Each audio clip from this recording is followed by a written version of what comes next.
Scrapheap Challenge, sponsored by the mighty Nissan Navara. Help! Help! Oh, Rob, thank God you're here! Wait a minute. Oh, that's a Type 08 diesel-electric shunter. Fantastic!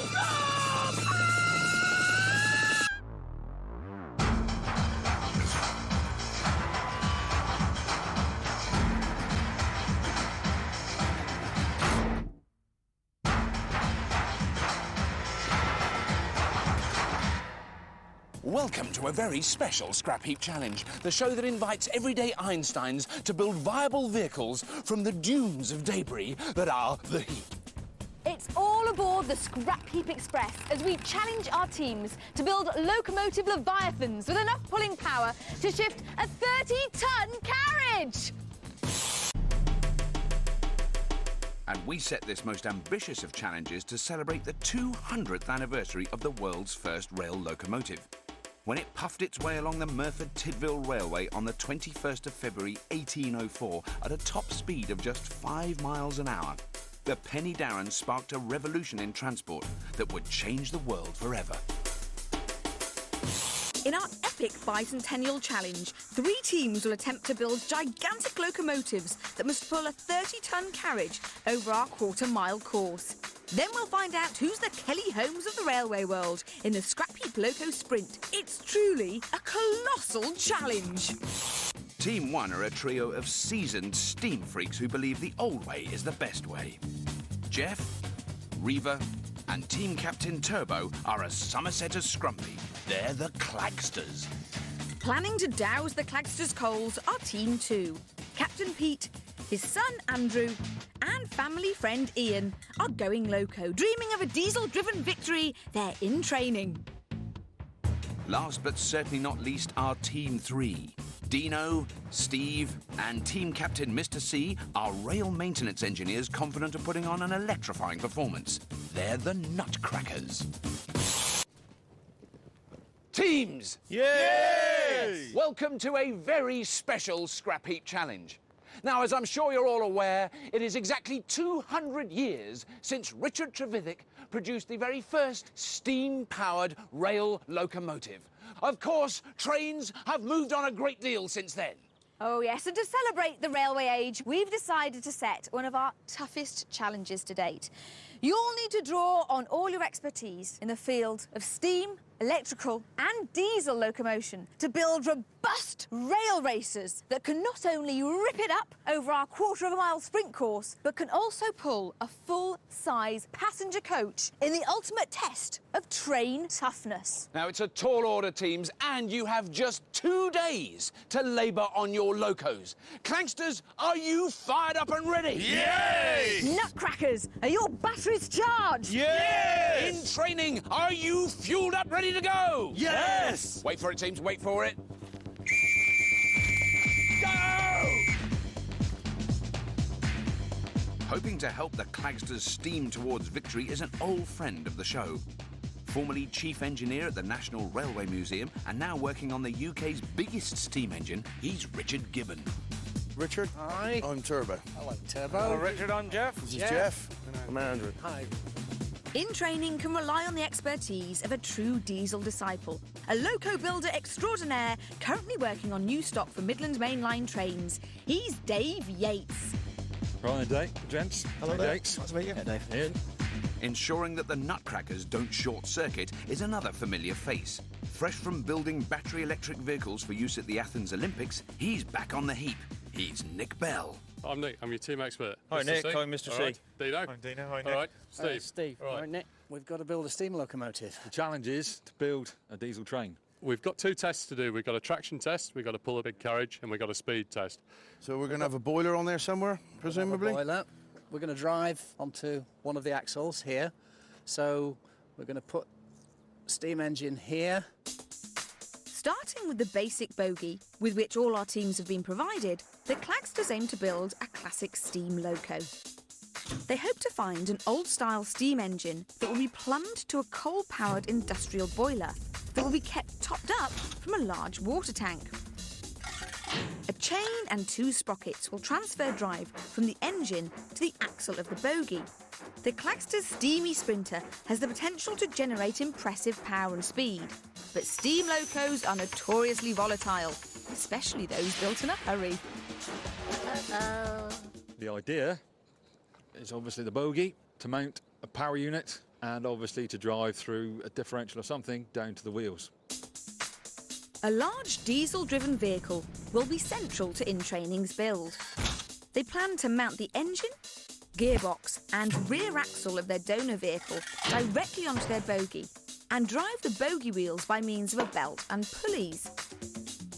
By retaining the gearbox, In-Training will be able to select different drive ratios suitable for our haulage and sprint tests, making this potentially the best all-rounder of the 3 designs.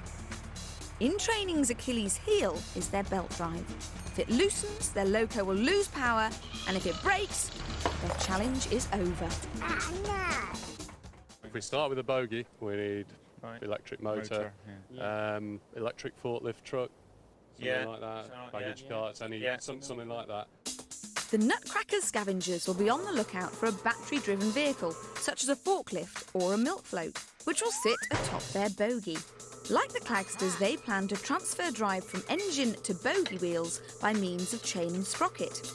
This is probably the simplest of the 3 builds, but electric engines are sealed units, and if they encounter any problems, spares will be hard to find and repairs difficult to undertake. That all sounds simple in theory. Yes. Now it's time to make tracks. Key ingredients. Boiler. Boiler, engine, Sprockets. We're going to want an engine with a transmission. Batteries. Electric motor. Yeah. We need valves, we need piping. work. Okay, I think that's the basis of what we need. I think so. Let's go. Let's go. Sprockets and chains first priority. And so our bicentennial build-off begins. So, who will stick to the timetable as the build begins in earnest? And whose challenge will go off the rails? We'll find out after the break. Day return to Victoria, please. Sorry, love, tea time.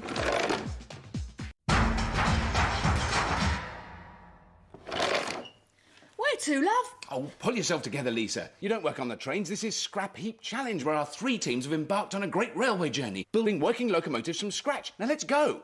Is that a single or return? Scrapheap Challenge is celebrating the 200th anniversary of the very first locomotive. And our 3 teams have been given identical bogies and asked to build trains inspired by different eras of the railway age. Representing the golden years of steam are the Clagsters. With their expert Richard, they're attempting to build an old-fashioned steam train, capable of competing with rolling stock of a more modern design. Flying the flag for diesel power are In-Training, who are being aided and abetted by expert Dave in their attempt to construct a diesel loco that will be pacey enough to compete in our speed test and strong enough to shift a 30-ton carriage. Representing the modern age of rail transport are the Nutcrackers and their expert Nick. They've rejected fossil fuels altogether and aim to build a loco powered by electricity alone. Well, until these sprockets come, you know, we are really limited. Power from the Clagster's steam engine will be transferred to the axle of their bogie by means of a chain drive. With this in mind, expert Richard and Captain Turbo decide it's time to pile on the pressure. Jeff, Reaver, how are we getting on with sprockets and chains? 1 sprocket. Right, get on and find the rest of them. Good boys, come on. And we want a 7.5 ton lorry wheel, like a Bedford TK, something like that. This may be our biggest build to date, but that's just how the Clagsters like it. The Clagsters, our West Country team of agricultural enthusiasts, are passionate about engines of any kind. From fairground rides to traction engines, Captain Turbo is an all-round mechanical genius. Pretty easy going sort of chap, what they said. Right then, boys, that's a lovely cup of tea, but I think you better get back and do something, because I'm just getting a bit lazy here. While Farmer Reaver likes nothing better than driving about on his tractor. He's big, strong boy, and he can pretty much tackle most things. Final member of the team is expert mechanic Jeff. He likes to be the man with the biggest toy, to be fair. You just give me some gas and a grinder and a sledgehammer, I can pretty much make you anything. I think we'll work as a team exceptionally well. Reaver's full on crazy, so's Jeff. I've always been the boss. At the end of the day, we're just sort of, you know, we're just going to go there and have as much fun as possible. That's really what it means to us. What have you got there, Reaver? Morning, guys. It looks like to me you've got really the biggest job of scavenging to do, haven't you? You've got a hell of a lot of stuff to get. Yeah, you just don't find a boiler everywhere. No. I can genuinely say I do not know how you're going to do it. But there is something about steam, though, isn't it, that's special? I mean, I think there's going to be a lot of people watching quietly rooting for the steam team. That's it, Yeah, without a doubt. It's something just a little bit different, isn't it, today? Yeah. Sort of, it's come back a bit, steam. Everyone wants a little steam engine drive on a weekend. Especially with the celebration, you know. I'm fascinated to see what it's going to look like. Us too, yeah. Oh, yeah. In the diesel depot, Pete and Dave have wasted no time in inspecting their bogey's axle. Right, so one option is possibly we could actually a flange to fit onto there. The chaps are pondering how to mount the belt carriers, while scavengers Ian and Andrew begin the hunt for a practical power source. And trust me, if anyone's going to smell diesel on the heap, these are the boys. In Training are the only one of our teams with their own collection of locomotives, thanks in part to Andrew, who caught the bug at a very young age. First started driving when I was 5 and I bought my first loco when I was 13. His long-suffering father, Pete, is team captain. I think you need something a little larger. Yeah, I think so. And with over 25 years rail expertise, knows he's always right. Say if all goes wrong, we tie the expert to the railway lines and just forget about him. Completing our trio of oil-burning bodgers is family friend Ian, who has trains in his blood. I've always been around trains and railways. I'm a fourth-generation railwayman. You know, the photographs of me that tour-like on locos. Andrew and Pete are well used to working together. Let's hope they don't leave Ian in the dark. Hey, In Training, how's it going? All right. OK, so what do you reckon to the challenge? Is it up your railroad? Oh, it's doable. We'll see where it goes. Right. See if we can get something to drive it, though. That's the biggest problem. What sort of engine are you looking for, ideally? It's 150-odd horsepower plus, possibly, yes. Because the bogey, we reckon, weighs about 5 tonne. By the time we finish with it, it'll be about 7 tonne at least. Some serious horsepower you're going to need. Do you think time's going to be tight? Do you think it's a lot to do in 2 days? Time's always tight. Yeah, we can do is just see what happens. Like, you know, it's end of the day, you know, hey, inshallah, you know, God's will, whatever happens, happens. Oh, Dean, yeah, we're reprioritising. The most important thing that we need chain and sprockets, right? Get that first. Chain and sprockets, got it. Easy for Nutcracker's captain, Mr. C, to say, but harder for his scavengers to put into practice.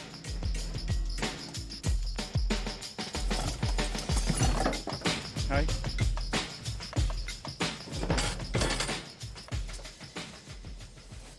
Dino!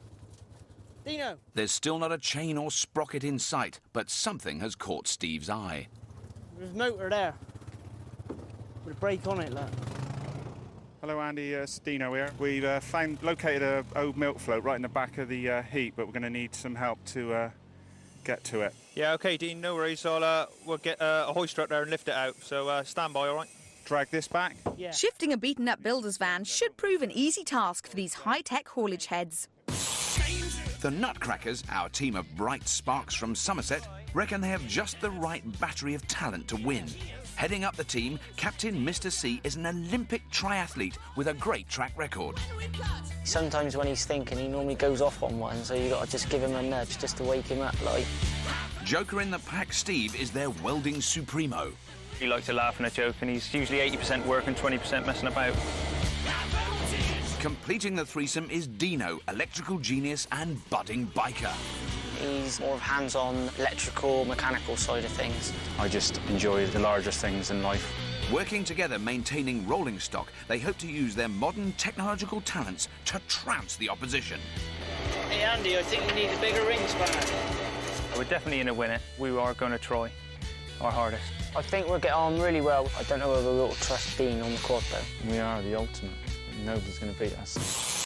Morning, gentlemen. Hi, all right. I realise you're looking for stuff at the moment. There's not a great deal to show for it just yet, is there, I suppose? Well, we've just located something behind this van here. So right. there's an electric motor. Nice beefy one. Is it big? Because that's what I was thinking. When normally on Scrapheap, when people need electric motor, they need a little windscreen wiper motor or a starter motor, but you need something to move Quite that heavy. thing. Yeah, you need to a move bigger that weight, yeah. At the moment, I think you're ahead of the game. You've actually got a motor. Even though you haven't got it actually where you need it, you've found one, which is probably doing pretty well. The Claxters know that their build requires considerably more parts than either of their opponents' designs. Luckily, scavengers Reaver and Jeff have built up a good head of steam as they scour the heap. Turbo, what about some heavy old girder section? What are you thinking about it for, Jeff? Cross members and stuff like that. This Hall of Girder section is a real bonus, as it could provide both a means of mounting an engine and also be used to add the weight needed to ensure traction between bogie wheel and track. Regular viewers of Scrap Heap Challenge will know that our teams are usually keen to build machines that are as light as possible. However, our trained tinkerers will be keen to add weight to their vehicles. As both bogie wheels and the tracks upon which they'll run are metal, there's a real possibility of their driven wheels spinning when our team's engines are fired up. Weight applied over the driven axle will provide greater traction, an absolute must when you're trying to pull a 30-ton carriage. With the trailer straining, it's time to head back to base with an impressive clutch of components and earn early brownie points with expert Richard. Terrific ballast. And that would be really good for the hooking thing. That's great. There's our handbrake. Absolutely spot on. Brilliant, all these pieces. Right, what are we going to get that tyre off with, Captain? Angle grinder? No, just knock. Yeah. Richard has ambitious plans for this lorry wheel. But before he reveals all, Captain Turbo needs to rid the rim of its tyre.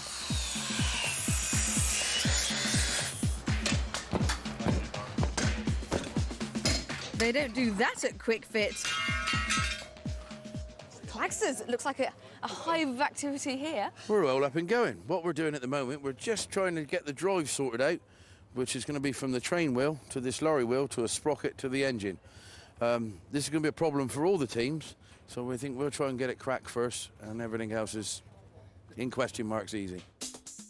All three teams face the same problem of transferring power from their engine to their bogey's axle.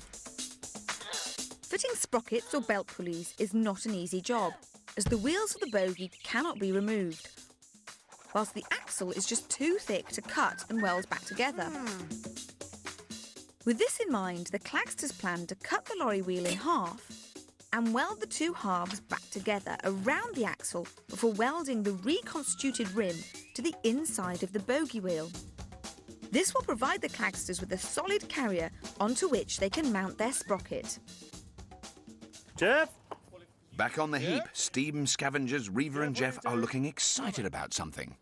I found the big engine, Babs. Righto, Babs. Need to get that trash out of the way. Yeah. Then get the big JCB. A steam engine was top of their scavenge list, and they've hit the jackpot. It's now a case of some delicate refuse removal before they can inspect their find. Right, just be ready on them brakes, because if that seatbelt comes off, you'll be going for a trip. All right? Yeah.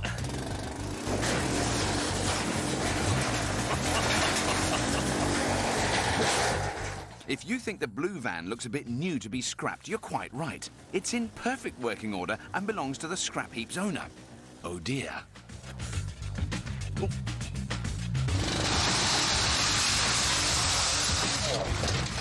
The Clagsters have found the engine they need for their steam loco in record time. But they're still 200 years behind this man. Illigan-born Richard Trevithick was 6 foot 2 inches tall and as strong as an ox, with a reputation as one of Cornwall's finest wrestlers. Working as an engineer in the tin mines of Cornwall, he was inspired to design a high-pressure steam engine that would be light enough to actually travel. The Puffing Devil was a steam-driven road vehicle that was unveiled to the public in 1801. Sadly, the roads of the 1800s were so potholed that the Puffing Devil was unable to travel any distance before getting stuck. Trevithick turned his attention to using his steam engine to drive a vehicle that would travel on rails. After much fiddling, tweaking and tinkering, he was ready to unveil the Penny Darren, the world's first rail locomotive. His work had, however, caught the eye of a certain George Stephenson, who was to develop and improve upon Trevithick's groundbreaking ideas. Along with his son Robert, Stephenson enjoyed great wealth and recognition as a pioneer of the railway age. By contrast, Richard Trevithick died a pauper in 1833. Ironically, his achievements have been commemorated this year on the £2 coin. Can one of you come across and give me a hand? OK, on my way. About 30 seconds, mate. Back on the heap, in-training scavengers Andrew and Ian have found a potential diesel power plant for their loco inside this lorry. Unfortunately, the engine is under the cab, and releasing the cab is proving a little tricky. So how do we get the cab out? Work out how to get the cab up, I would. I think it might be a lift up by hand job. I don't think so, mate. Is there a handle on it then to pump it up? There might be. I'm just trying to look, see if there's anything I'm overlooking. Hang on, cab release is off. With Ian and Andrew having one last crack at unearthing the lorry engine, Pete and Dave can do little but tinker with their bare bogey. Hello. And there's some puzzled looks going on down there. What are you looking at? Well, what we're looking at down here is the actual bearing for the wheel set. Problem is, this is off a passenger carriage, so there's never been any provision for driving the axle. So our fundamental problem is how to get the drive from up here down to something down there. And one possibility is to come in on the end of the axle, where we've got some tapped holes, etc., and a shaft sticking out the end, which is possibly the easiest way of tackling it. Do you think you have an advantage being the diesel team over steam and electric? Pass.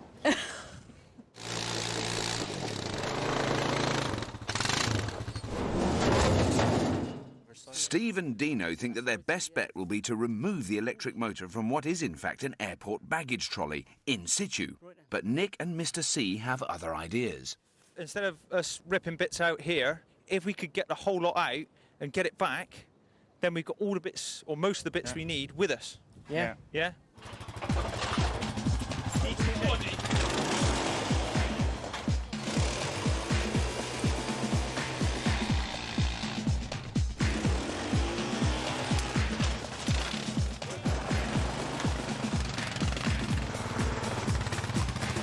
She's smoking. First thing, Andy, if we undo those bolts at the back and we undo the force shafts... Morning, chaps. This was described to me as a milk float by your scavengers, but it looks a bit like it would carry some very heavy milk. Yeah. I think it was a baggage trolley, actually. That's what we reckon. Yeah. What, from the airport where it pulls all the bags along? Right. Yeah. But it has an electric motor. Which is actually quite fundamental to what we're trying to achieve today, yeah. And so how much of this will you use then? Will you just take the motor out, or will you use more bits from here? We'll use the controller, we'll take the motor, we'll use the axle, we'll use the coupling.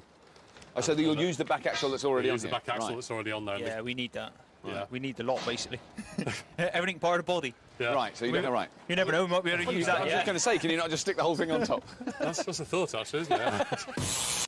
Casting the most highly qualified of eyes over our team's locomotive labours is a man whose childhood obsession with trains developed into his dream job. He's editor of the Railway magazine and all-round train nut, Nick Pygott. So, Nick, welcome to the heat. Very special event, this. 3 teams, 3 trains. All fairly straightforward, really, isn't it? That's the way it may look. But No, I think there's 9 very worried men out there. Yes, I'm sure there are. A lot of stress, and let's get into a few of them. I think the main problem is they're all starting off from the same bogie. The term bogie is it's part of a carriage. Is it? Yes, it the 2 wheels that would have been at one end of a carriage? That's right. It's basically a frame with 2 axles in the frame. You can have an unpowered bogie or a powered bogie. Right. These particular ones came off what's called an electric multiple unit, so they had electric. So they would have been those wheels would have been driving wheels. No, I think they're actually the trailing wheels of an electric multiple unit. Right, yeah. I see.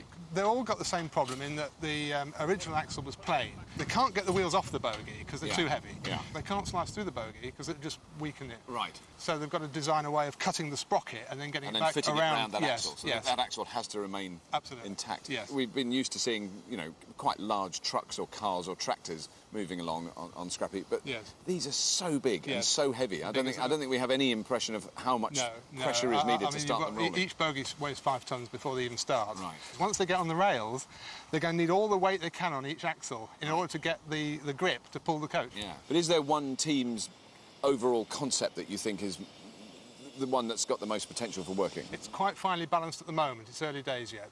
Right. So I'd rather just reserve judgment on who's going to be in the lead first. So, which of our 3 teams of trained tinkerers will reach the next construction station first? And will be delayed by leaves on the line? We'll find out after the break.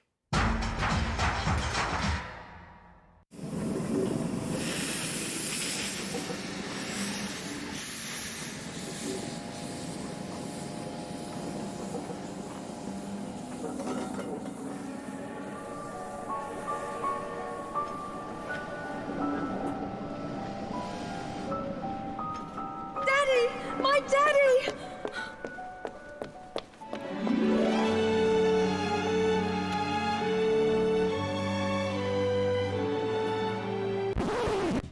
This is ridiculous, Lisa. I'm far too young to be your father, and you know full well you're my co-presenter on Scrapheap Challenge, where our 3 teams of loco heads are locked in a Titanic train build-off. I feel so stupid. He is the one. He is the one. West Country boys, the Clagsters, are building a classic steam-powered loco, and scavengers Reva and Jeff are getting their first look at the all-important engine they unearthed earlier. But what we need to do, we got to get that and perch it and do a bit of measuring. Definite. Yeah, let's get the forklift round here. You need to get the forklift. Yeah. With no major components to work on, Clagsters expert Richard and Captain Turbo have been able to do little but tinker with their bogie. But that's all about to change. Come here, Richard. Richard? Look, that. It was in pieces last time I saw it. No, that'll be really useful for checking the drive, because we'll jack the thing up. Don't put it in steam then. Put it on the compressed air. It's brilliant, it's perfect, the size. Although the steam engine is a great find, it doesn't completely solve the Clagsters' power conundrum. Steam engines are no good without steam, so Reva must now turn his attention to bringing home a boiler, whilst Richard and Turbo begin work on their drive system. It's not mild steel, this. Afternoon, chaps. Don't want to stop you. Afternoon. This all looks highly technical to me. Oh, it's just the makeup plate for the engine. Is it? This is a plate for the engine? This is the plate to drive the sprocket from the steam engine, which we've just got. This is a magnificent machine, isn't it? This really properly is. scrappy. It is, isn't it? It looks like it's been around a few years, possibly. Well, I think it's probably turn of the century, turn of the 19th, 20th century. Wow. And probably from a boat, we think. I reckon a boat or a launch. Yeah. Right. Yeah. So it's over 100 years old, and you reckon it's still running? It will turn over. It's a bit stiff, but... Oh, I see. Yeah, no, it's all moving, isn't it? Oh, my goodness. It'll turn. It's phenomenal. You've got your backwards and forwards on here. Oh, you've got a forward and reverse as well? Yeah, this is full forward. And that is full reverse. That is reverse, so it's quite a stiff gear change. Yeah. The next step for us is to position the engine and then make the chain drive up. Right. Once we've got this hub on the axle sorted out. So it's coming together and we're reasonably happy. Not reasonably happy. It's wonderful. Well, I think I better let you get on, because you've got a bit of heavy lifting to do. If you need a hand, you know, I'm just over there. Yeah. Don't call us, we'll call you. I'll hold that while you arrange it all. Yeah.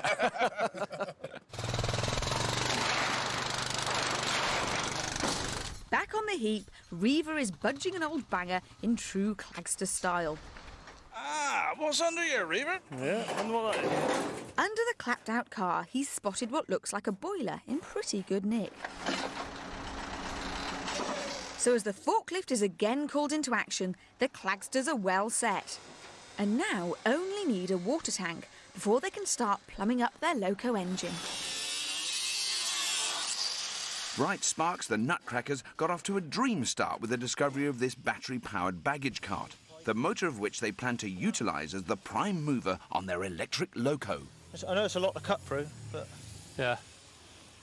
Just remember to slice the back end of it straight off. Yeah. OK. The burning gear and then it's done. Yeah, let's do it. They'll transfer drive from their engine to the bogie axle via a chain. That's provided scavengers Steve and Dino are able to unearth that chain and suitable sprockets.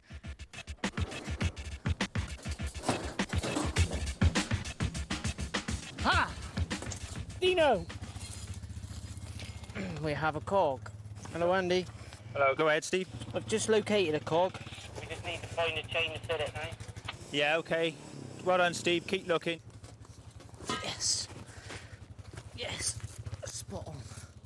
Steve's scavenging eye's obviously in. After a matter of minutes, he's happened upon sprocket number 2. Things are looking good for the Nutcrackers. They're the first team to find parts for their drive mechanism. What do you reckon? Yes. That's quite good. Top man. And with all wires carefully labelled to ensure hassle-free reconnection later in the build, the potentially tricky job of removing the baggage cart motor is progressing smoothly. You got another jack? I can see what it is. Do you want an old tyre under there? We can't do that again. So you reckon the tyre wants to come back? roll forward. Rolling it out now. Right. We like that, don't we? Yeah. Impressive stuff. But when the chaps come to remove the motor's controller from the cab, they discover a mind-boggling bird's nest of wiring. So if we cut those and pull that out... We can feed these ones out here. Which one is it? See the one I'm twisting? There's only one wire coming out of that lot into there, isn't there? To be honest with you, I think I'd just like to put a burning gear right for everything and not take any cables apart and just burn the lot in half. And the more they unravel and disconnect, the more confusing things become. The other one we cut off was heaters. Lights. But I don't know what that one does. That'll be the one thing that stops it working, isn't it? Yeah, it's not very clever, is it? No. Oh, Nick, Mr. C, that's looking slightly complicated. There's more. It looks like spaghetti. It does to us as well, actually. We're wondering what it all actually does. Do you feel like you've really kind of taken a lot more time on this than you'd have wanted to? There's more wires on this than I thought there would have been. There's a lot more wires than you'd ever imagine. There's just little wires going to everything, the little switches that you need to have out in one piece, because without them, they just won't work. What's the advantage of an electric Well, we're engine? hoping plenty of low-speed torque, so we've got plenty of pulling power for pulling the coach, instant torque. Batteries are heavy. That gives us more weight, more traction, so again, that's good for pulling power. Clearly, this is a disadvantage. So look, I'm going to leave you to carry on with it, get the fiddly bit done, and hopefully next time I see you, this will be gone and you'll have all this out. Absolutely. Good luck. See you in a bit. All right, thank you. But if you think the nutcrackers have got problems, spare a thought for in-training. They've still to find the diesel power source upon which their design relies. But is there light at the end of the tunnel? No, just rust. There's obviously the other thing is not a goer, get it out, and what's been... We tried starting it, have we? No, I haven't tried that yet. You do it for a giggle if you want. Give it a blast. Yeah, right. Any fuel in it? Yeah, got some. This tractor is over 40 years old, but beggars can't be choosers. Oh, he's going to be brave enough to press the start button. Whoa! Right, fair enough. The agricultural rust bucket may not be the proverbial crock of gold at the end of the rainbow, but it has shown signs of life, and at this stage of the game, in training can't afford to be fussy. Let's clear this right the way. Yeah.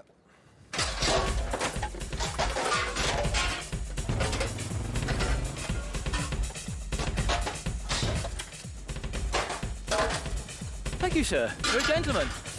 Life's hard enough. We don't want to make it hard. So now it's just a simple case of dragging the geriatric tractor from the heap. Watch out, Ian, you're going to yank strop off when you try that. Wow. Like that, yep. Take two, this time with the strop attached to both tractor and quad. And that's going to pull a 30-ton carriage, is it, lads? Oh, well, at least young Andrew gets to play farmer for the day. Try jack under there, try jack on the back end, split the annulus. You split this lot as well, take your twiddly bits on either side. You want to have a look at the clutch, do you? Well, you've got to, yes. As the boys fly into action, they immediately encounter problems. The tractor is so old that our metric spanners don't fit its imperial nuts and bolts. This is an engineering science programme on how not to undo nuts and bolts with the wrong size spanners, or failing that, mole wrenches.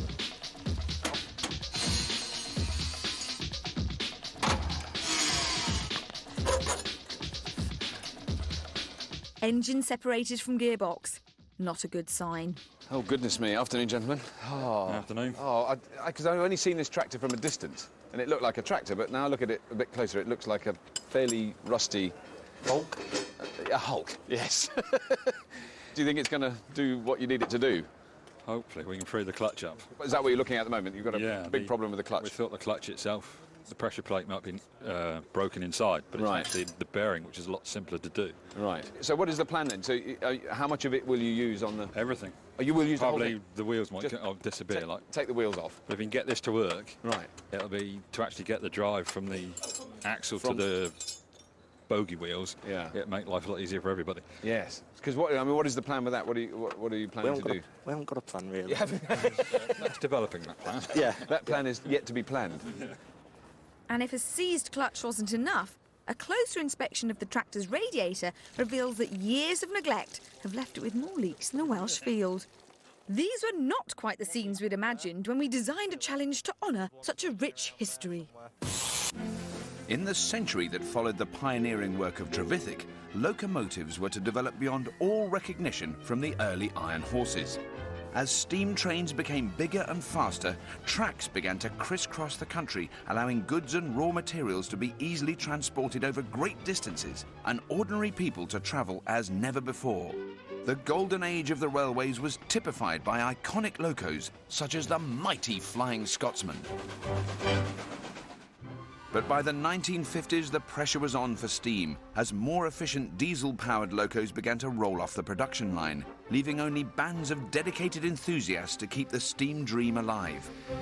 The electrification of mainline services gave rise to the high-speed trains that are now the mainstay of railways both here and abroad. In the 200 years since Trevithick started the ball rolling, we're now able to travel further and faster than ever before. Well, sometimes. So Nick, we're over halfway through the first day's build, and I mean they have done an enormous amount. All the teams, it seems to me, they've achieved a lot. It didn't seem as though they were doing a lot in the morning, but of course they were scavenging then. Yeah. I've been absolutely amazed at the progress that's been made this afternoon. It's getting very exciting actually. It's poised on a railhead almost because the lead keeps shifting. The diesel boys, on paper, they've got the easiest job of the lot because they've just got to basically link their diesel engine up, get it fired up. But they encountered the most incredible problems. Shortly after we spoke, they found that the clutch of the gearbox would jam. It completely seized, and they thought they were going to have to just dispense with it and find out some other way of transferring the power from the engine. But they literally separated the tractor, put a gas flame onto the seized clutch and freed it by heating it up and hitting it with a hammer. So, you must give them credit for that, I think. Absolutely. So they've come from nowhere, and now they're sort of back in contention again. But in the meantime, the steam boys, the Clagsters, they've actually they've come on by leaps and bounds. I want to put this on there now. Do you want to be my welder? I'll be your welder. I'll be your welder if you'd like me to. They've got the more straightforward job to do now because as long as they follow, good engineering principles, there's no obvious sort of obstacle in their way. Doesn't this look brilliant? What's he done? It's a proper job, isn't it? We need to do nothing else to that. Of the three teams, they're the most enthusiastic, and they've worked out in advance better than the other two, I think. So they're actually ahead. In terms of physically moving things into position. They've actually got the boiler lifted onto the bogie now, almost as we speak. But of course, they've got a long way to go. So much more they've got all the pipe work to rig up, and that's pressure vessel pipe work. So they've got to be very careful with what they do. Before the competition started, I thought the battery boys had the most straightforward job to do. In that all they had to do was literally link up the battery to the motor to the wheels. They've actually got their motor out and their differential out, and they're now sort of ready to load that onto the bogie. It does strike me that it would have been a lot easier for the Nutcrackers to have put the whole machine that they got on top of it. I think so. I think they're going to find they need the weight, but they've made their bed. They've got to line it. They may find that they can use the weight by welding it onto other parts of the bogie anyway, and that would distribute the weight more evenly. So they're going very, very slowly at the moment because they've got this wiring to contend with, and I don't think they expected to find quite so much wiring. But presumably, if they hadn't taken the whole thing to pieces, they wouldn't have to worry about the wiring. That's the irony, isn't it? Yeah, rather unfortunate. Yeah. As the sun sets over the heap, it's full steam ahead for the Clagsters. They've got their hands on an animal feed hopper, which with minor modifications will become their water tank. OK, push him on forward, Jeff. In case you're wondering, Richard hasn't shrunk. That's a very big spanner. Can I come out, please? Don't worry about groaning off, man. Captain Turbo is applying his usual softly approach to creating a chimney for the boiler. Ready for this one, Jeff? Yeah, I'm ready for it. Whilst the erstwhile expert puts the finishing touches to a spinning handle that will allow him to regulate steam entering the engine. But even Richard isn't perfect. Right, this is classic because this is the expert making a cock-up. Because what I've done, I'm trying to make this arm move in an arc using this screwed rod. And what I've done is put lock nuts at that end, which anchors that end, and I've put lock nuts there, which anchors that, and it's a complete cock-up, and it doesn't work. We got a little word for that, haven't we? No, we won't use it. Having failed to patch up their tractor's perforated radiator, in training have decided to cast their net for an alternative cooling system. And this family 5-door has provided just that. Better still, Andrew has spotted a pulley that could prove useful for his team's belt drive. OK, yeah. OK, yeah. In the wine bar. Yeah. Back in the build area, the mood has lightened. Right. Thank you. With the clutch functional, it's time to reunite the tractor's engine and gearbox. Do you want to try just lift that linkage up slightly? There's no time to celebrate. Fixing the clutch has cost valuable time, and the guys need to be in a position to get their power source onto the bogie by tomorrow morning at the latest if they're going to finish the build on time. Have we got fuel in there yet? I'll tell you what, I bet the tap's done. Success! The diesel engine has started and the all-new cooling unit is fixed in place. Well, almost. Hey! I think that just dropped on the fan. Was that Strat? Over the wall, the Nutcracker's run of bad luck continues. We've got problems, Nick. What? Bottom brush box is hanging off. The boys elected not to mount the whole of the baggage cart on their bogie, and they may regret their decision, as they appear to have damaged the motor when removing it from the chassis. Broke right off for the... Inside an electric motor, 2 fixed conventional magnets sit around 3 magnetic coils. When an electrical charge is applied to each coil in turn, they become live magnets and are repelled by the conventional magnets, rotating the drive shaft. Power is supplied to the coils by 2 sprung contacts, known as brushes. Sadly, one of the Nutcracker's brushes has been damaged and is no longer in contact with the coils. No contact means no charge. No charge means no motor.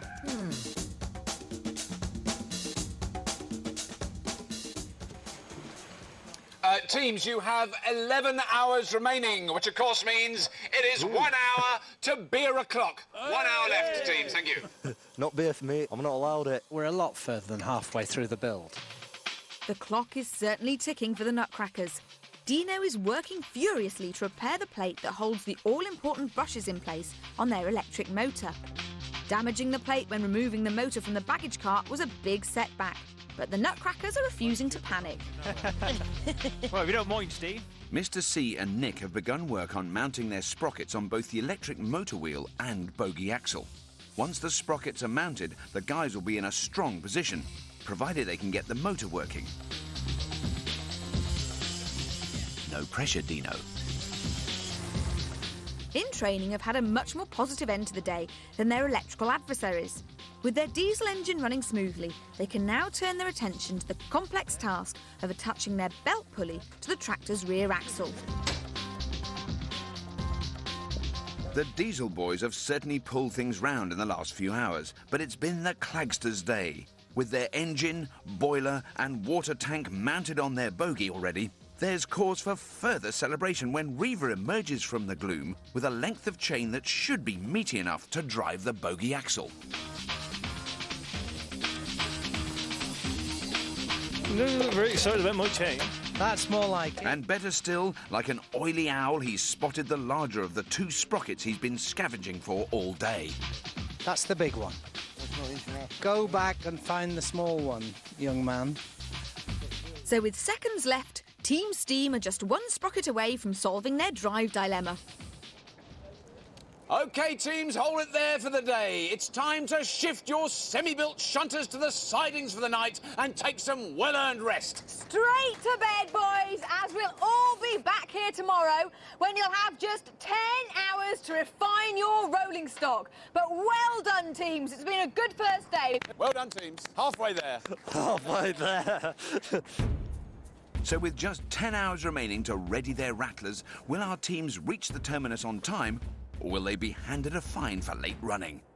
We'll find out after the break. Shall I see you again? It's the other platform, isn't it? You'll have to run. Don't bother about me. Mine's not due for another few minutes.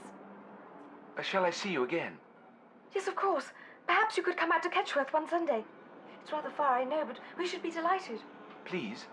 Please? What is it? Will you join me on the scrap heap where our teams have just 1 day to complete work on their large lumbering locomotives? You'll miss your train.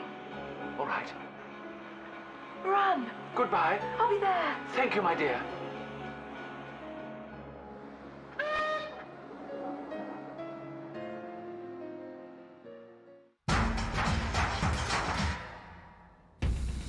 So our 3 teams of intrepid engineers return to their build areas, understandably weary after yesterday's exertions. They'll need to get those stiff muscles moving, though, as the scrap heap clock is about to start ticking again. You concentrate on the pipework a minute, and we'll concentrate on some other jobs. Does it look any better in daylight? No. No. Welcome back, teams. Now, on the sound of the whistle, you may return to your task of transforming trash into trains. Remember, teams, you have just 10 hours to ready your rail racers for tomorrow's test. Hooray! 10 hours. Right, dear. you're going to sort the chain out, find the sprocket. Yeah. See if we can do it, Dale. We'll grab the electrical box. Right away. I'll see you in a bit. Yeah, cheers. What do you reckon? With the build back up and running, rumours of underhand tactics begin circulating round the heap. Nutcrackers Steve and Dino head straight for the Clagsters build area. Turbo, Yes, mate. you're not after any cogs, are you? No. We're after a chain. Any chance of a trade? That's the wrong pitch you got, huh? Different pitch, mate. Bit of chain here, boys. Ooh, try him for size. Looks like what we need, Dino. Oh, he looks expensive, doesn't he, Turb? Yeah, we'll sell him that one, even though it's not ours, Jeffrey. What do you reckon? Looks like we're in business. It appears that Reaver found 2 chains last night, but the sneaky Clagsters chose to keep quiet about their double find. They told us he only had 1. Right. Schemers. But it seems it's not only the Clagsters who've been hoarding components.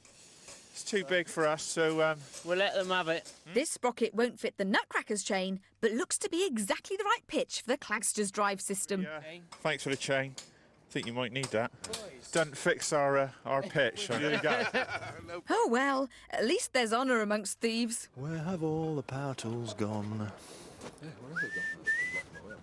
Away from the sprocket skullduggery, in training are employing more conventional scavenging methods, and the hard graft pays off as Ian and Andrew unearth a belt of the correct width for the pulleys they scavenged yesterday.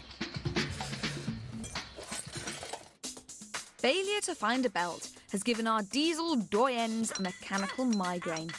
Their opponents have been able to mount their engines ahead of time, as their chains can be easily adjusted in length by adding or removing links. Unlike chains, belts are non-adjustable, and in training have been unable to mount the engine on their bogie, as they've not known what distance they needed to leave between their pulleys to ensure correct belt tension. Even now they've found the belt, engine position will be critical, as the belt length cannot be altered to make up for even minor miscalculations. Hey, Pete. Acting, time present for you. Look excited. Oh, thank heavens for that. Hooray. At least it's tight, it's safe after all. With the belt delivered and time slipping away, the boys must now get to work on readying their bogie for the engine.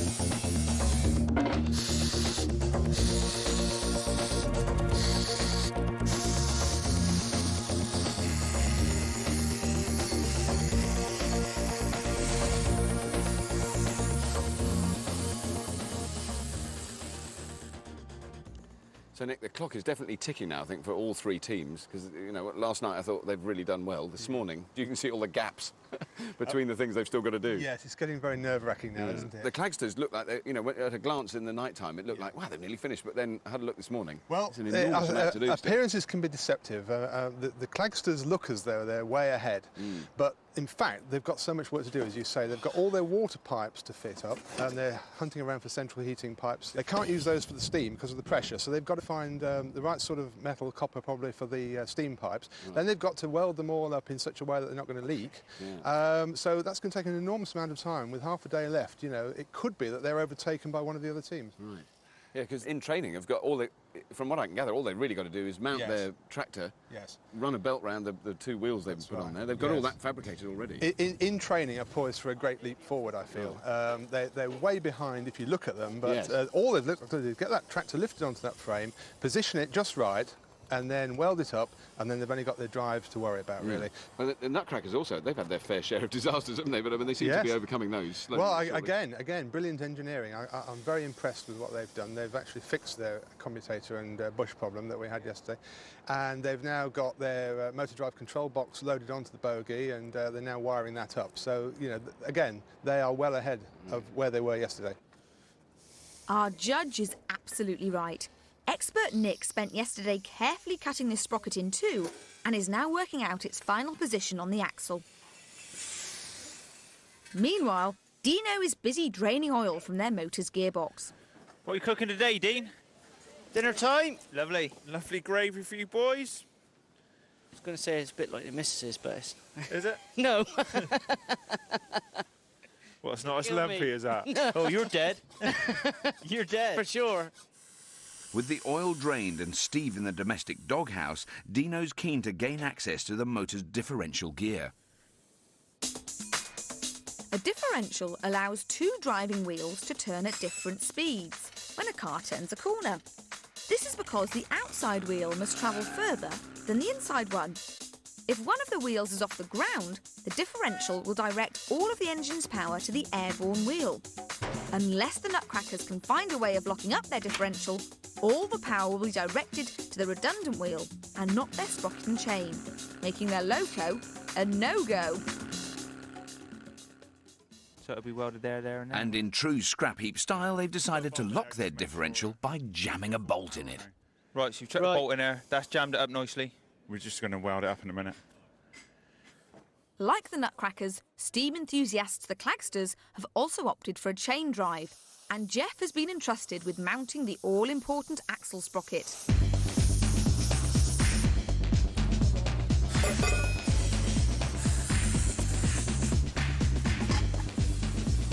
He needs to tip back towards the wheel. Are they flush with me nuts?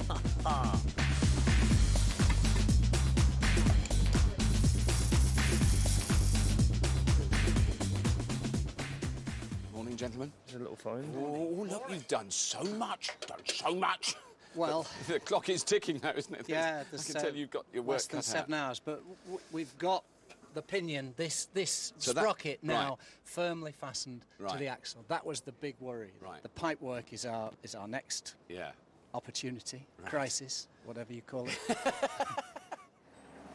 Next door, in training, have been working like diesel dogs to carefully position their engine mounts and are now ready to lift their tractor onto the bogie. The engine is now in exactly the right position to line up the pulleys, but even so, fitting the belt is not going to be plain sailing. We've got the pulley to go on here. That's going to be in our way. That's going to be in our way. And some of this chassis member's going to be in our way before we can get up to the pulley up there. It's another setback for in training, but at least while Ian gets brutal with the offending suspension springs, the rest of the team begin work on their braking system. They plan to operate the bogey's original brake by turning the tractor's steering wheel. Ian's made light work of removing the spring, and now it's a simple matter of fitting the belt.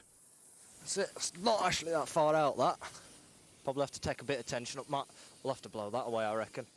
Andrew makes it sound easy, but bogey chassis are built to last, and time is short. Teams, you have 5 hours remaining. 5 construction hours remaining, team. Thank you. It looks as though all three teams are facing an uphill struggle. We'll leave them to their labours and talk trains with a real rail authority. So, Michael Bailey, transport historian and author, welcome to the Heap. Thank you. It's very nice to have you here. Now, I'm just thinking, if I was a sort of lowly peasant in about the late 1700s and I needed to get from my village to the local town, what were the choices that I had on offer to get me there before the age of steam? Not a lot of choices, I'm afraid. You either used your feet, or you hitched a lift on a passing cart or something like that. Right. But you didn't have enough money to afford to hire a horse or get on a stagecoach, anything like that. No, it was 2 feet, I'm afraid. Which is why most people stayed in the village they were born in. Exactly right. That's right. Yes, that's it. So the impact of the steam age then was absolutely colossal. It was extraordinary. Yes. As soon as the railways offered the opportunity for travel at a price that a lot of people could afford, then all of a sudden there was this this extraordinary latent demand for travel, and everybody wanted to travel. They travelled there hundreds, thousands. Right. Most people in this country have heard of the Stevensons, even if they get them confused, the father and son. But Richard Trevithick is a fairly unknown name. Yeah, he deserves to be much better known. In fact, Richard Trevithick, he was a very fine engineer, but he was a hopeless businessman. Right. And consequently, he didn't succeed financially, whereas the Stevensons did succeed financially, and that's one of the reasons. But the other reason is that Trevithick hadn't got the necessary staying power. He gave up too soon. He gave up because his locomotives were too heavy. Right. Whereas if he'd persevered to the point where the track had been improved, then, of course, he would have succeeded. And it must have been to his great regret that that opportunity passed him by. Now, you're in the perfect position, but with a man with your historical grasp, to give us your impression of the three machines that we're building here today, the steam, the electric and the diesel one. I mean, which one do you think, historically speaking, has the most chance of winning the competition? Well, all three teams are doing a fantastic job, aren't they? I mean, they really are. It's fascinating to watch them working. But, you know, I think, well, being British, I've got this wonderful, wonderful hope that the steam engine's going to win. I thought you might say that. I did think you might say that. The neutrals in the crowd may well be rooting for the Clagsters, but all this historical goodwill may prove to be misplaced. Our steam team have fitted their second sprocket and chain, but if they don't get a bit pronto with their pipework, they could be in trouble. Well, that's steam to the injector.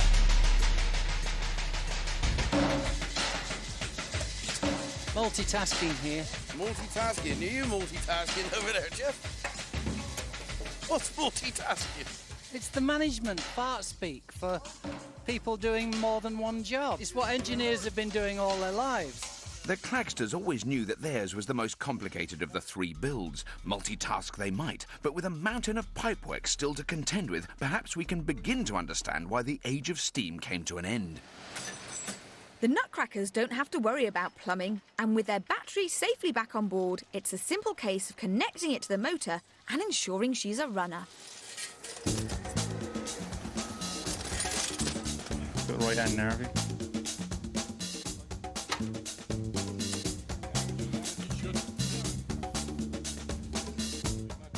Nothing.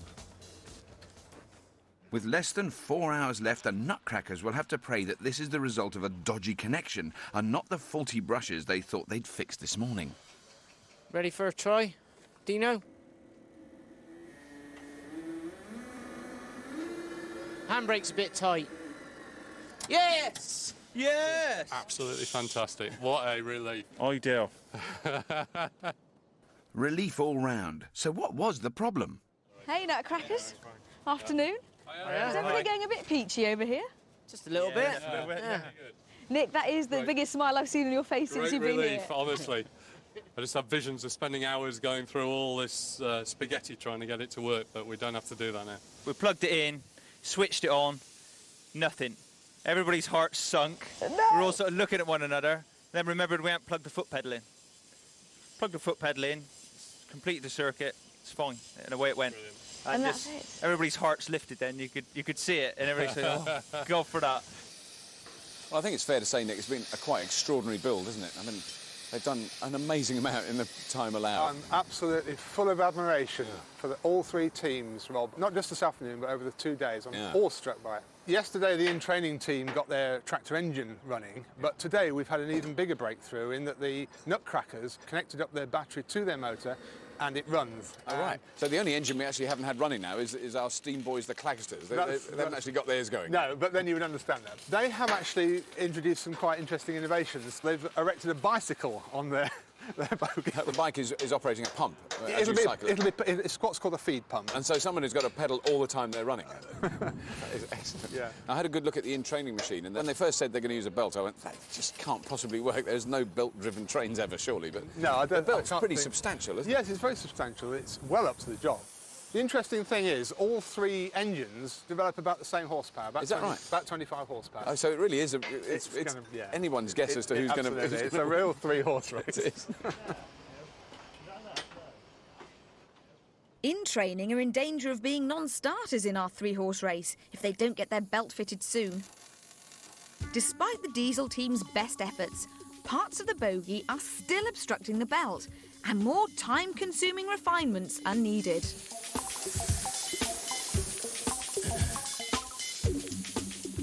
Yeah, we need to cut more off there, particularly if we extend. Okay. And we need to cut more off round there. Round where? Round there? Yeah. I don't know what you're like, more than else. We're going to want a little bit more up there, I'm afraid. Up there, Dave. Teams, the Scrapheap Express is approaching the terminus. You have 1 hour remaining. 1 hour remaining, teams. Well, what do you reckon, Richard? I think we should do it. I think we can do it.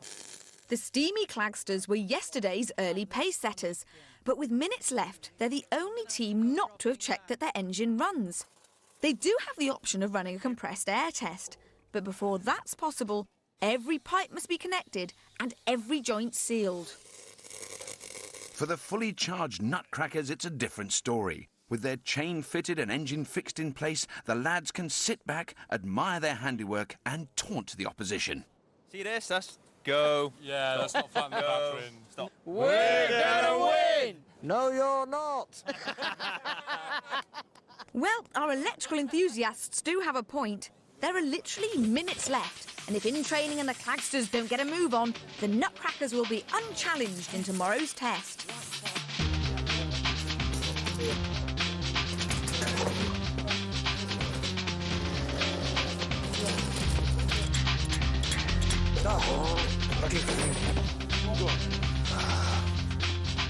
He's coming up. He's coming up. So you got just over 20. Let's go with it. Ready? Yep. 3, 2, 1. Yeah. OK, teams, hold it there. Your 2 days of turning towers of trash into tip-top trains has finally terminated. That's right, teams. Tomorrow morning, your locos will line up for the most rigorous of rolling stock examinations. Well done, teams. It was a great build. Give yourselves a round of applause. Well done. Well, it's the end of a classic build, but who'll be victorious in tomorrow's mega challenge? Will it be the high-voltage Nutcrackers with their battery-powered beast? Maybe it'll be In Training and their agriculturally inspired diesel monster. Or will this eccentric steam loco strike a blow for the past and its creators, the Clagsters? We'll find out after the break. Well,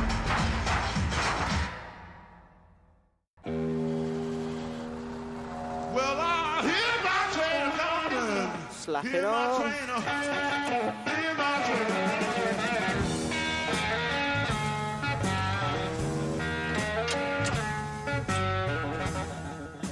Welcome back to Scrapheap Challenge, where the weather has taken a traditional turn and our 3 teams are refining their railway races before running in one of our toughest tests to date.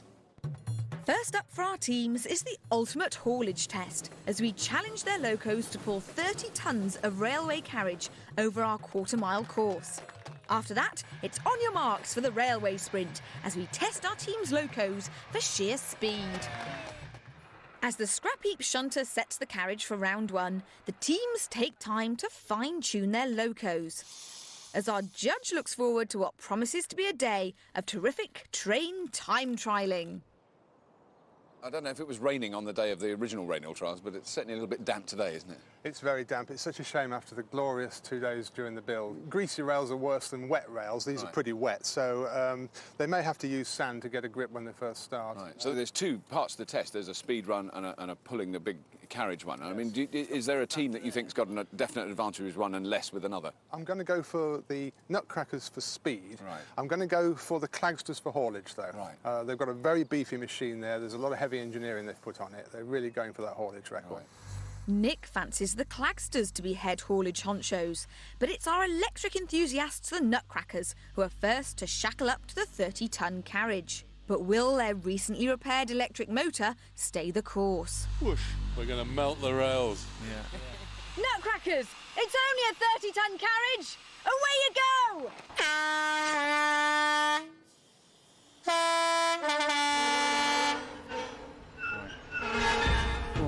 Getting the weighty carriage moving is the key here. That's it. Keep it going. Give it some speed. Go on, Andy.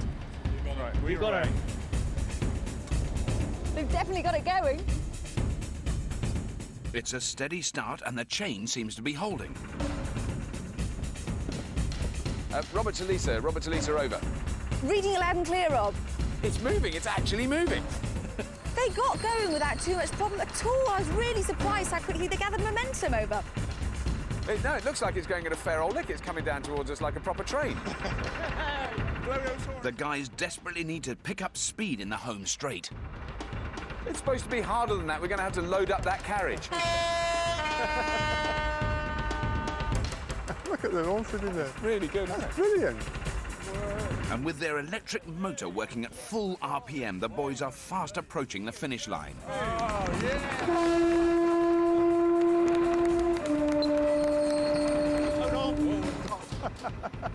Rogers to Llewellyn, you reading me over? I read you loud and clear, Lise. That looked like an incredibly impressive run. Did you have the time on it? Yep, the Nutcrackers scored an amazing time of 1 minute 42 seconds on their first run. I'm very, very impressed. Well done, Nutcrackers. Well, I'm very impressed. That's set quite a thing for the rest of them to keep up with. That applause was spontaneous. Yeah. I really felt pleased for them because they worked so hard, haven't they? Yeah. Well, the Nutcrackers have certainly got us off to an impressive start. Now it's the turn of In Training to fly the flag for the diesel age. But will their bodged belt drive cope with the torque of the tractor? In Training, don't spare the horses, it's the carriage pull! Attention!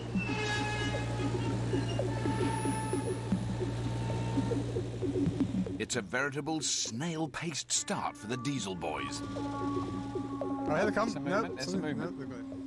Not fast movement, but there is some movement. No, that's a bit slow, isn't it? It is. Mind you, let's give them a chance. They can build up speed. If I was being kind, I'd say it was a slow, steady start off, but I think I could actually walk faster.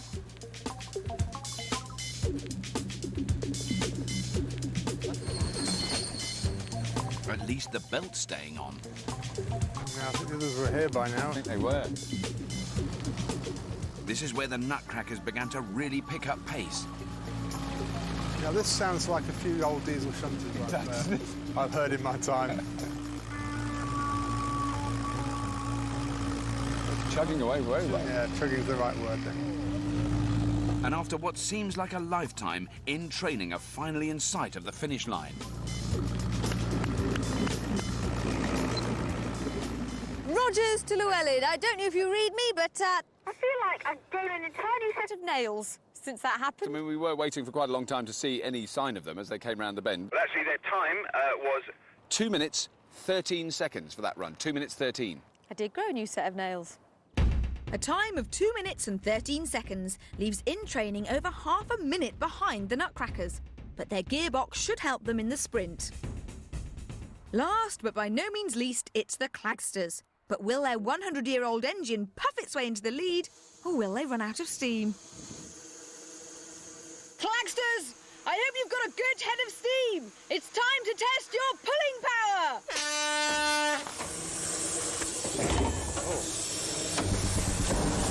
That was an actual puff. I definitely saw a puff. Yeah, there's definitely some white... It's puffing. A plume of white smoke behind that tree.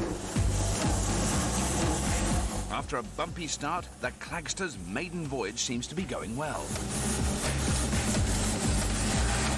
That sounds like a train. It sounds like a steam train. Look at that, that looks brilliant. Go on, my son! Let her have it! It's the Flying Scotsman, not the Flying Rivet. They're motoring now. What do you reckon? Do you think Trevithick's looking down from the heavens now and smiling broadly? I think he's had a hand in this. Go on! In terms of speed, I don't think it's sort of... No. It's not It's roaring not going on, too badly, is it? No. I mean, it is a vertical boiled engine after all. They've never been noted for their speed. It looks good, but what have they got left for the last few yards? 1.42 seconds. It's a dead heat. What an amazing result for the Clagsters. After round one, they're neck and neck with the Nutcrackers, showing that their 100-year-old steam engine is more than a match for the Nutcrackers' modern electric motor. Diesel disciples In Training are by no means out of the running. And with the sprint next, we're set for a grand finale to our mega challenge. First into their blocks are the Nutcrackers. Nutcrackers. A few smiling faces here. Yeah. Oh, yes. Oh, yeah. How do you reckon your pulling run went? That's pretty good. Now, of course, we've got the speed test next. Yeah. So how do you reckon that's going to go? That even better. Really? Even better. We're going to be even quicker. You got any particular tactics, or just go for it? Yeah, flat I love it. Look, I hope your speed test goes as well as your pulling test, and you should be very happy at the end of that. So well done. Thank you very much. Great, thanks. So, with Steam Boys, the Clagsters snapping at their heels, it's vital that the Nutcrackers put in a really fast time. Nutcrackers, it's the sprint. Time to test your electric surge.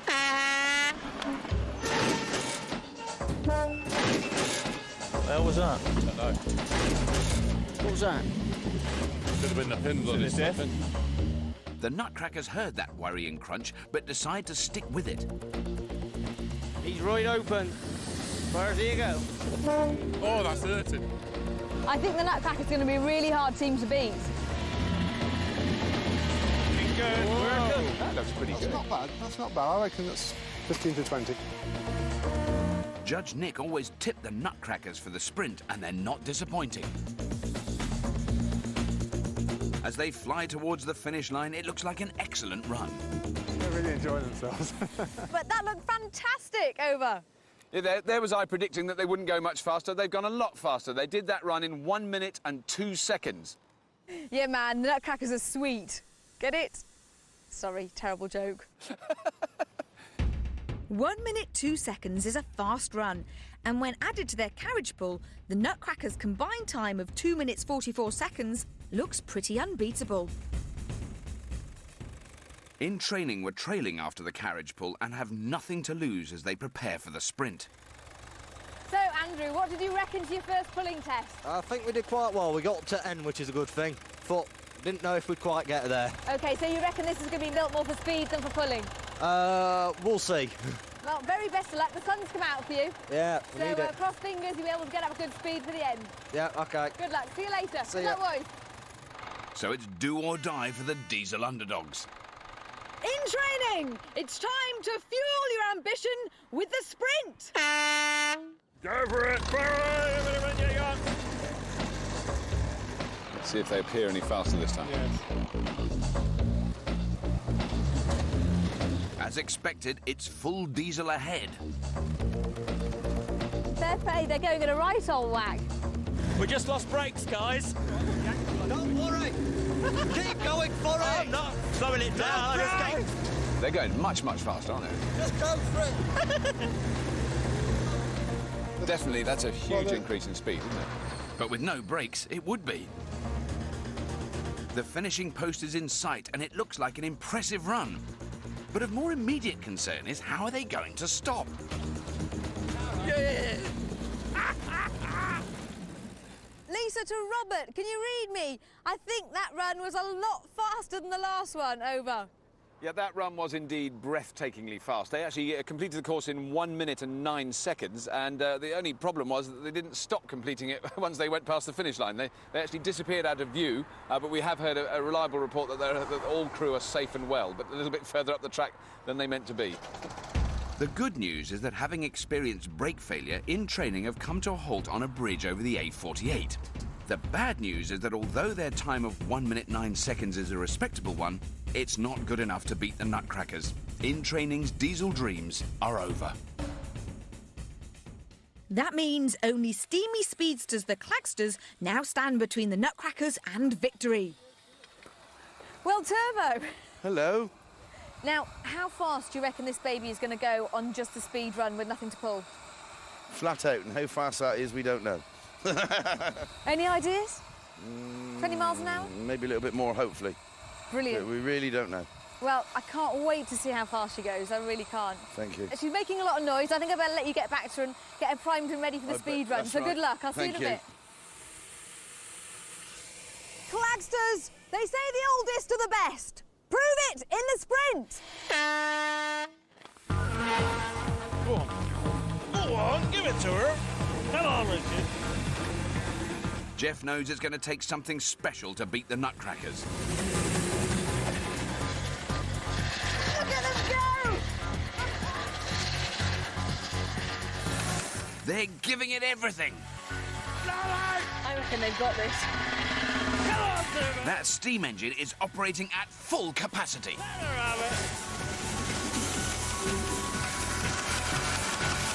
Look at Reaver pedalling that pump. Yes! Got it!